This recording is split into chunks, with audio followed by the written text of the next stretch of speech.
My name is Sam. I'm one of the animal keepers here on American Just sit on the Trail. other side over there. I'm going to in be the joined shade. by my coworkers who are going to be working some of our other See sea your lions behind me. But the sea lion that I am working with is our male, Nick. Can you say hello, Nick?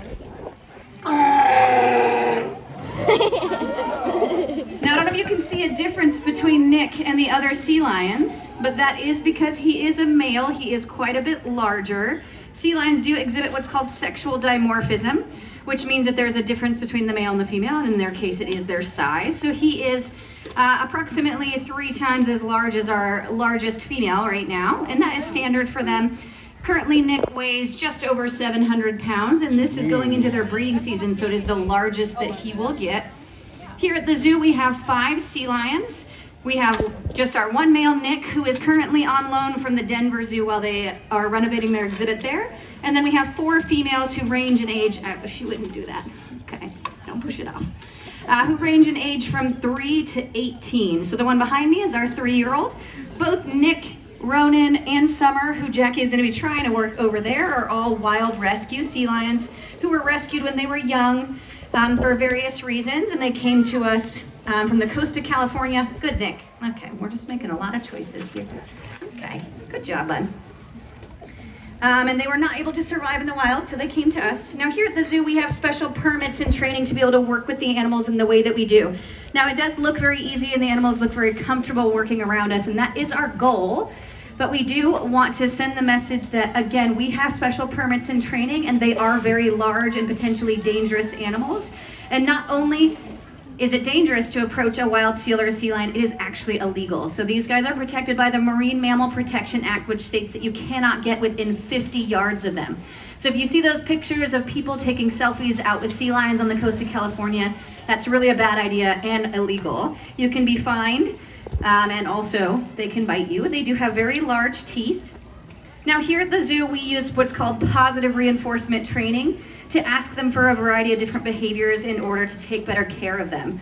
So positive reinforcement training is, if you've ever heard of like clicker training with a dog, same principles. So when the animal does something correctly, we can say the word good, we could blow a whistle. Usually just fish in the face is also a good indicator that they have learned they did something good. And they know that a reward is coming. So here at the zoo, we feed out 4 different kinds of fish and squid. It is all hand sorted. It is all what's called sustainably sourced, which means that we purchase from distributors who are using sustainable practices in how they catch their fish and what kinds of fish they're catching at different times of the year. Now, a lot of the training that we do here at the zoo is for what's called husbandry. Nick, around. Okay, cool. Sorry. Around. Now, husbandry is just a fancy word for talking about their medical care. So anything that you have your pets do, or perhaps that you do at the doctor, are things that we want our animals to be able to be trained to do voluntarily. So something as simple as being able to look over their body is really important, because they do live in this social group. They do communicate with their mouths, and they do bite each other sometimes. They have very thick skin and a thick layer of blubber that helps to protect them, but they do end up getting punctured sometimes. So it's important that we can look all over them and assess any wounds and see if they need medical treatment. Now, usually they're pretty good. Good job, Nick. But we do train for some more advanced things. So we'll train them to open their mouths, show up inside their mouth. So now if you can see inside of Nick's mouth here, he has very large conical, meaning they're all the same shape teeth, and they are actually black. Now that isn't for the lack of dental care. These guys, it is actually very healthy to have a nice black coating on their teeth. That helps to protect the teeth, and it helps to aid in digestion. They don't produce a whole lot of saliva, so that is an important coating on their teeth. Now we do actually train them to have different implements in their mouth that are not our fleshy fingers, because I don't know if you saw, but Nick does have very large teeth, very pointy teeth, and they do pose a potential risk. Can you hold, please? Open. So we'll train them to have something like a toothbrush go in their mouth. Now, again, it is positive reinforcement. We don't force them to do anything, and again, Nick weighs 730 pounds, so that outweighs me by quite a bit, so I can't really force him, but I can keep asking him, or I could just ask for something else if I don't think he's going to be successful. Now, this time of year, he's a little bit more interested in the ladies than he is in working with me. Good job. So he might choose to leave, or he might choose to just not do what I'm asking to, and that's okay. Again, we can just redirect him by asking for something a little easier, something that it's not less annoying. Brushing their teeth doesn't hurt them, but they really seem to be delicate flowers about things in their mouth. And we will also train them to take different objects. So we'll ask them to hold this Frisbee. Now this is really important because we have been able to take dental radiographs using the Frisbee. We will tape a dental radiograph plate to the bottom of it, they hold it in their mouth, and then we'll have a camera come in and be able to take pictures. Now that has been very important because we have had animals here at the zoo who play with things they're not supposed to, like rocks. One of our younger sea lions, Celia, chipped a couple of teeth when she was only about a year old. So we were able to train her to successfully just take voluntary radiographs so we could see how the teeth looked, and we realized that she needed to have a couple of them removed. Seals and sea lions are particularly susceptible to anesthesia. So that's if you have to put them under anesthesia where they go to sleep to have a procedure, that puts them at higher risk because of their special adaptations to be able to hold their breath for up to 20 minutes. Right, Nick? Yes? Yeah, he knows about it. So it's really important that we can train them to do these things voluntarily so that they don't have to go under anesthesia just to do something like take a dental radiograph. Now, in addition to that, eye health is very important. Seals and sea lions tend to develop eye issues, especially as they age, just like people do. Nick does have some eye issues, so in addition to him being more interested in the girls, he also can't see super well. He is 16 years old, which is getting on the older side for a sea lion, especially a male, so he is trained to get eye drops. Now, he doesn't love them. Again, we're a delicate flower. But usually if you just ask him a couple times, you might have to ask again. They will sit, and we do train all of our animals, even the young ones, to receive eye drops. Good. That way, as they age, if they develop an eye issue, we can just switch to something medicated and make sure we're taking really good care of their eyes. Now we train for some more advanced things. Does anybody know what this is? Not a soul. Not a soul. It's a stethoscope. I know, it's really blowing minds out here. So the stethoscope is something that the doctors use to listen to their heart and lungs. Now this is a really important behavior, again, because these guys can hold their breath for up to 20 minutes. We have to train two different things at once. So in addition to having something scary like a stethoscope touch them, they also have to learn to breathe on cue, because if they were holding their breath for 20 minutes, a vet might be listening around for quite a while just to get a couple good breaths. Now the animals don't know that things like this don't hurt them. So you can tell your kids this isn't going to hurt you when you touch them, when it touches you, but we can't tell the animals that. So we just have to use this positive reinforcement training. We'll just show them the implement and then give them a fish. And then we bring it closer and closer till eventually one day they'll let us touch it on them. Now again, he's just not really feeling that interested in eating. He does do this, I promise. But we'll listen all over them, and then again, a lot of them are trained to breathe on cue as well. Nick isn't as good with that, but that's okay. Now, in addition to that, we also train them to get voluntary injections. Now, who can say that about your kids? Are they trained for voluntary injections, or is it a little bit of a struggle? That's a struggle for me. Like a little bit of a struggle? That's okay. Now, a lot of people will ask us, do they feel pain? So does it hurt them when they get these injections? The answer is yes. While they have very thick skin, you are piercing the skin. So it's just like when you get a vaccine, it's a little bit of a pinch. We give the vaccines here in the butt because there is a big muscle right here, like getting it in your own bum, but also because it's the furthest from the bitey bit. So in case they didn't like the vaccine, at least they're over there. But usually they're trained pretty well to hold still. Now we start to build up this behavior by initially just touching them with their fingers. So I'm just poke prodding. And then eventually we might bring, so this is just basically a paper clip in this syringe. So I'll show you, it doesn't pierce my skin, but it is pokey. So we want them very used to getting poked so that they understand the sensation. So by the time they actually get an injection, they're ready for it. Now we do blood draw in a similar place. We ask them for the same sort of setup, but the blood draw actually happens back here in their rear flippers. So they have some veins that are a little closer to the top of the skin here. So we'll practice the exact same way. We poke with a finger, and then we might poke with an empty syringe. Good.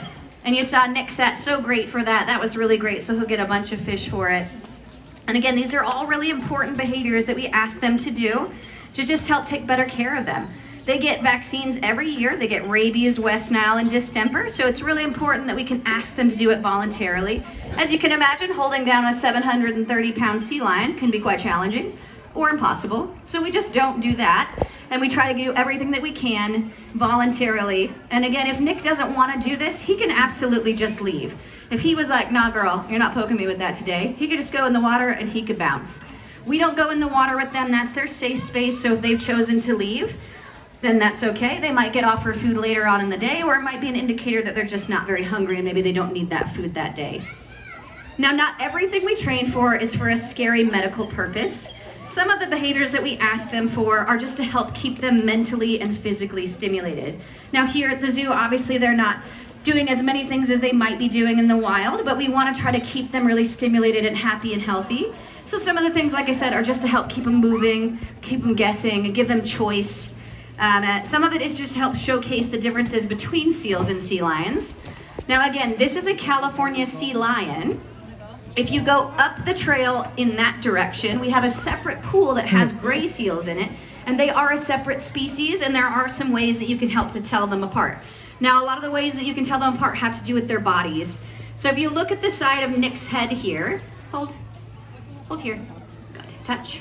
You'll see he has these tiny little ear flaps or ear pinnae, kind of look like a Tootsie Roll. Now, they don't serve a lot of purpose aside from being able to tell a seal from a sea lion. Both seals and sea lions hear very well. They have the internal structures to be able to hear, but the seals do not have any sort of external ear flap at all. So these guys are considered an eared seal, whereas our gray seals and other species of seals are considered true seals because they do not have that ear flap. Now, another big difference has to do with their body and the way that they move. So if you look at Nick, he can stand up on all four limbs, and he's quite agile. Well, you know, as agile as a 732-pound animal can be on this small point.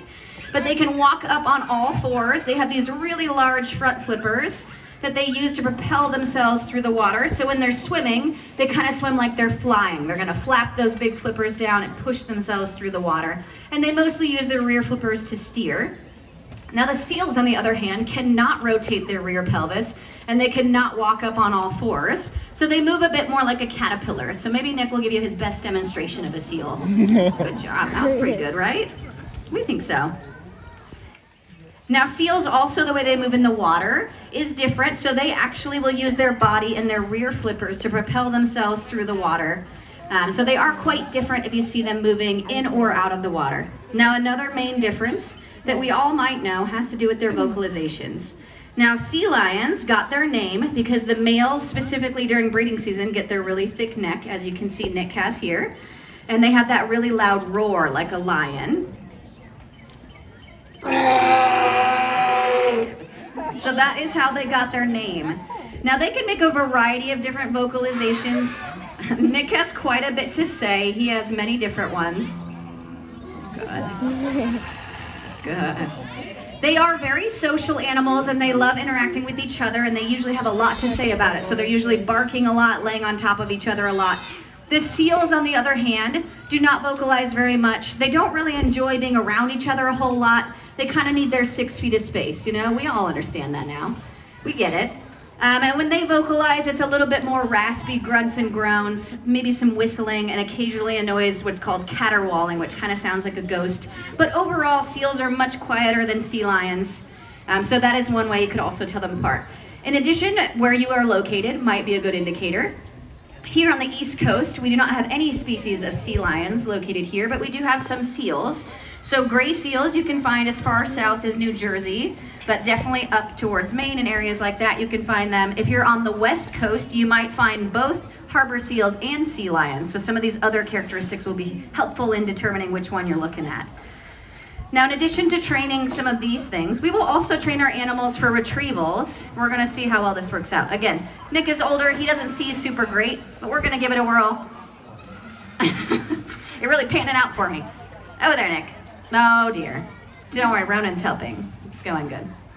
So we do train them to retrieve different things. Usually we'll ask them to retrieve this Frisbee, which we use for all kinds of different training. So Nick is grabbing it, he's figured it out, he found it. But we will also train what's called a blind retrieval, where we'll ask them to just bring us anything in the pool. So we'll just point to wherever, and they'll find whatever it is out there. Now, sometimes we do get things that are either thrown in or blown in, and that can be quite detrimental to our animals' health.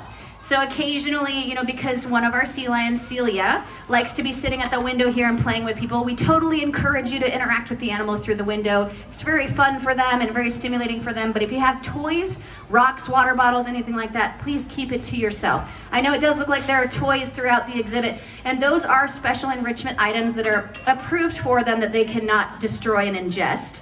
but different things like water bottles and coins specifically, our animals do like to chew up and eat, and that can kill them. But because we've trained them for this blind retrieval, we can usually ask them to bring it back, and then they get a lot of fish if they bring us something like trash. Now that's really great, but unfortunately wild seals and sea lions don't know that if they bring humans trash that they get food for it, because usually they don't, which is okay too.